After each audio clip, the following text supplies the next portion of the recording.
అనగనగా ఒక రామచిలుక ఉంది. పచ్చటి లోయలో హాయిగా జీవించేది. గలగల పారే సెలయేర్లు, గుబురైన చెట్లు, కమ్మని పండ్లు ఆ చిలుకని కట్టి పడేసేవి. రామచిలుకకు ఆహ్లాదకరమైన జీవితం అలవాటైంది. కానీ అన్ని రోజులు ఒకేలా ఉండవు కదా. ఒకరోజు ఒక వేటగాడు పక్షుల కోసం వెతుకుతూ లోయలో ప్రవేశించాడు. అతని కళ్ళు అందమైన చిలుకపై పడ్డాయి. వాడు చిలుకను చంపకుండా తన ఇంటికి తీసుకెళ్లి బంగారు పంజరంలో ఉంచాడు. రోజూ దానికి కమ్మని ఆహారము, చల్లటి నీళ్లు ఇచ్చేవాడు. కానీ అవేవి దానికి ఆనందంగా ఉంచలేకపోయాయి.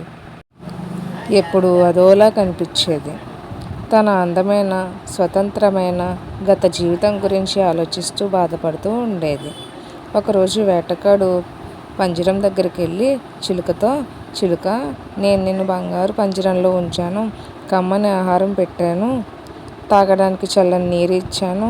కానీ నువ్వు ఆనందంగా లేవు ఎందుకు అని అడిగాడు.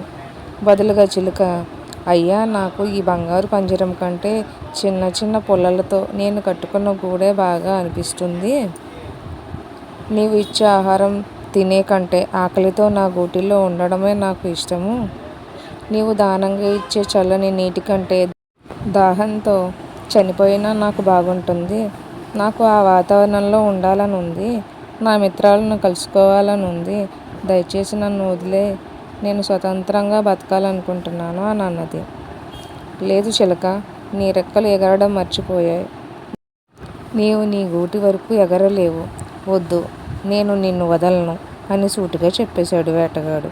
దాంతో బాధపడిన చిలుక ఒకరోజు ఉదయం వేటగాడు పంజరానికి తాళం వేయడం మరవడంతో చిలుక తుర్రుమని ఎగిరి రెక్కలు వాలిపోయినా, ఎగరడం చేత కాకపోయినా తన గూటిని చేరుకుంది. హాయిగా, సంతోషంగా జీవించసాగింది. ఈ కథలో నీతి ఏమిటంటే, ఒకరిపై ఆధారపడినవాడు కలలో కూడా సంతోషాన్ని పొందలేడు. ఈ కథ మీకు నచ్చినట్లయితే నా ఛానల్ని సబ్స్క్రైబ్ చేసుకోండి.